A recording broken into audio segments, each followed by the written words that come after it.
Sa paanan ng bundok Tibulawan ay matatagpuan ang baryo ng mapayapa. Tahanan ng mga sinaunang antingero. Tahimik ang pamumuhay roon. Ngunit sa ilalim ng kapayapaang yon ay nakatago ang matandang kaalaman. Ang bawat antingero ay tagapangalaga ng mutya. Isang bagay na nagbibigay ng kakaibang lakas sa mga nagtatangan nito. Pinakakilala sa kanila si Berting, ang mayabang ngunit hinahangaang mandirigma na may mutya ng kidlat. Mabilis siyang gumalaw, parang kidlat sa tuwing may labanan. Palagi siya ang unang pinupuri at ito'y lalong nagpapalaki ng kanyang ulo. Meron siyang mga tagasunod, kabataang antingero na ginagaya ang kanyang tikas at asal. Ngunit sa isang dako ng baryo ay tahimik lang na namumuhay si Mando. Isang magsasaka. Madalas siyang pinagtatawanan. Sa dahilang hindi siya nagsasalita. Kung ang usapan ay patungkol sa tapang o taglay na lakas. Ang hindi alam ng lahat ay siya ang nagtatangan ng mutya ng bakal. Isa sa pinakamalakas na mutya na umiiral. Isa rin yon sa mga pinakamahirap makuha. Sa gabi-gabi ay palihim siyang nagsasanay sa likod ng bundok. Pinatitibay ang kamao. Pinalalakas ang katawan. Ayaw niyang iasa ang kanyang taglay na lakas sa tangan niyang mutya. Ang kanyang nais ay lumakas ang kanyang pisikal na katawan. Kahit hindi siya tulungan ng mutya niyang tangan. Hindi niya kailangan ng papuri. Tanging kapayapaan lang ang kanyang hinahangad. Sa kanyang puso, ang lakas ay ginagamit sa pagprotekta at hindi sa pagmamataas o pagyayabang. Isang umaga, dumating si Mang Asyong, ang matandang pinuno ng mga antingero, na may dalang masamang balita. Sunod-sunod ang pagkawala ng mga hayop. Pero hindi lang yun, dahil may 2 tao nang hindi nakakauwi mula sa pangangahoy doon sa kasukalan. May mga natagpuan ding mga bakas ng kagat at kalmot sa mga puno. Nagsimula na raw muling gumalaw ang mga nilalang sa kabundukan. Ipinatawag niya ang lahat ng antingero sa buluwagan ng kapatiran. Naroon si Mando, tahimik lamang sa isang sulok, nagmamasid at nakikinig. At gaya ng inaasahan, si Berting ang unang tumayo. Ako na lang ang pupunta, Mang Asyong. Hindi na kailangan ng iba. Mas mabilis pa ako sa hangin. Sayang lang ang oras kung sasama pa sila. Hindi ka po pwedeng mag-isa, Berting. Mariing sagot ni Mang Asyong. Kaya ko to. Ayoko nang may mga sumasagabal sa galaw ko Mabigat lang sila. Napuno ng katahimikan ang buluwagan. Gustuhin man ng mga miyembro na suwayin ng inasal ni Berting ay hindi na nila tinangka.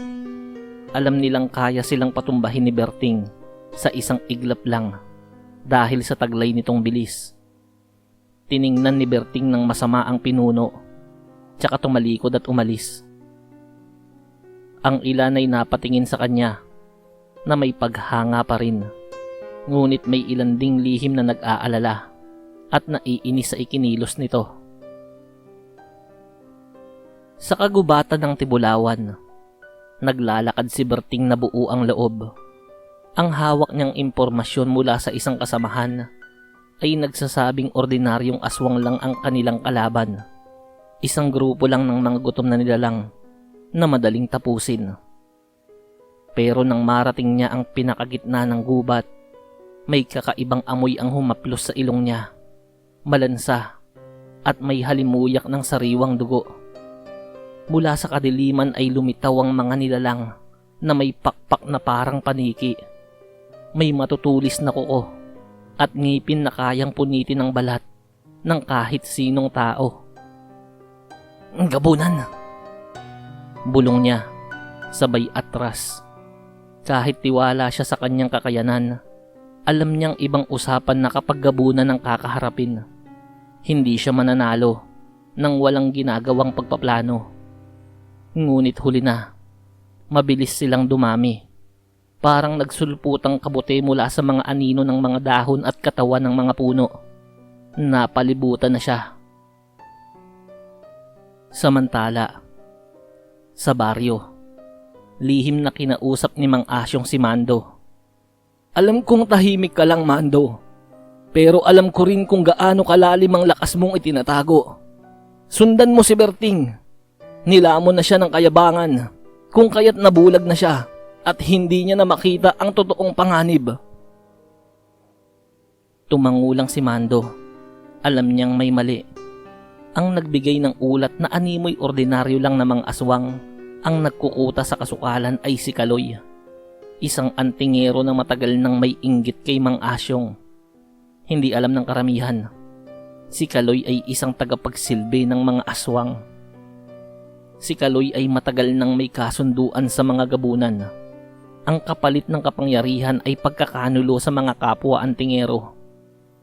Sa katahimikan ng gabi, sinundan ni Mando ang landas patungo sa bundok, kung saan nagkukuta ang mga aswang. Sa kabilang banda naman, sinubukan ni Berting na makipaglaban. Ang bilis ng kanyang mutya ay naging sandata para sa pag-iwas. Ngunit sa dami ng gabunan, unti-unti siyang nabibitag.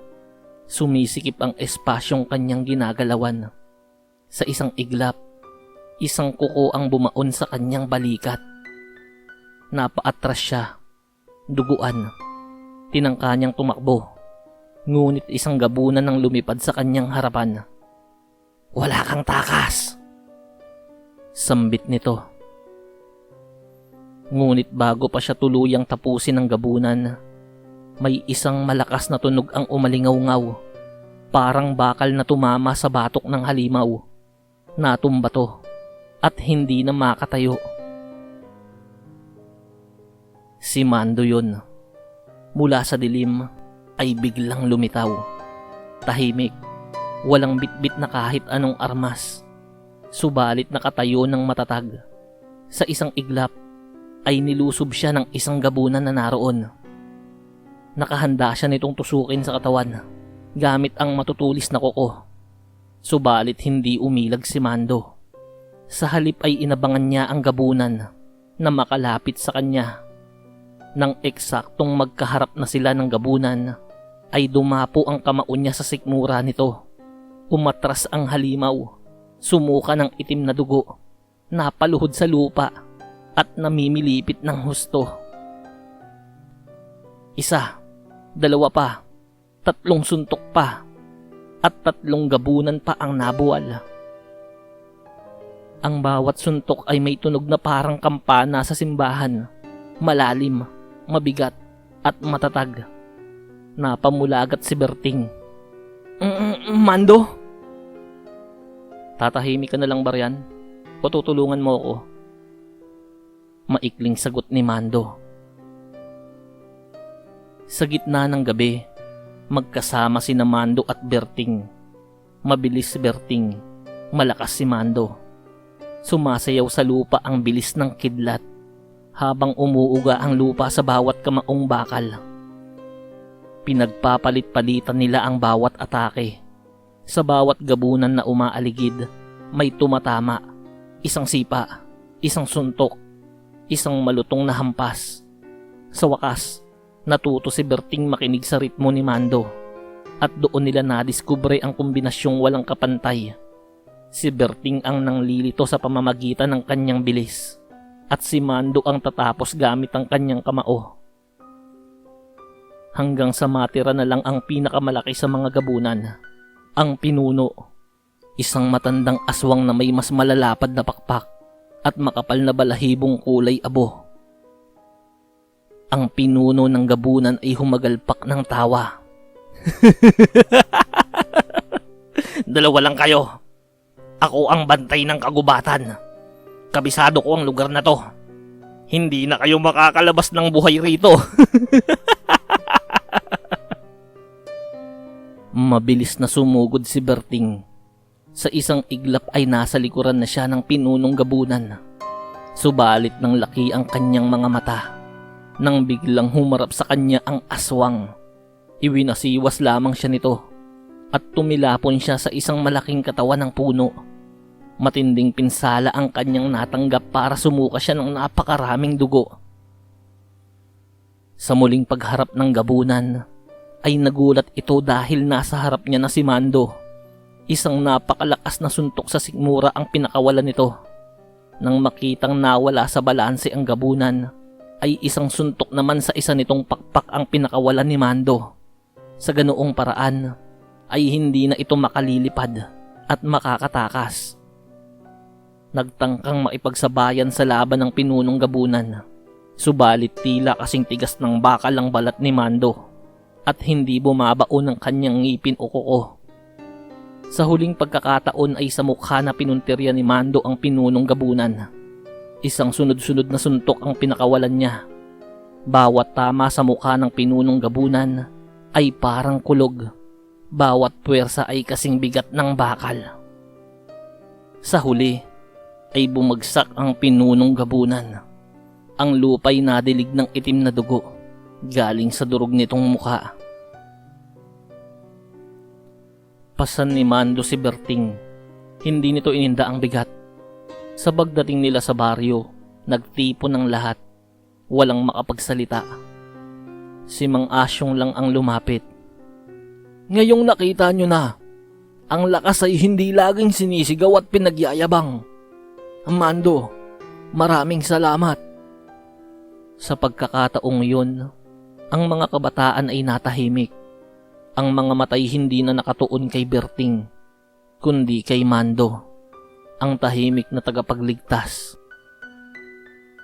Lumapit si Berting kay Mando, yumuko siya, at humarap sa karamihan. Totoong mabilis ako, pero hindi ko alam ang hangganan ng sarili kong kakayanan. Mando, salamat sa pagsagip. Ngayon ay alam ko na. Mas malakas ang kamaong may kababaang loob. Ngumiti naman si Mando. Kakayanan na hindi ginagamit sa kayabangan ng tunay na lakas. Yan ang lagi nating dapat tandaan. Sa mga sumunod na buwan, magkasama na silang nagsasanay. Ang dating mapagmataas, ngayon ay natuto ng makinig. Ang dating tahimik, ngayon kinikilala ng tagapagtanggol. Sa bawat hampas ng kamaong bakal ni Mando, isang aral lang namamayani. Ang tunay na mandirigma ay hindi kailanman kailangang sumigaw para mapansin. Ang kanyang lakas ay kusa ng uukit ng pangalan sa kasaysayan.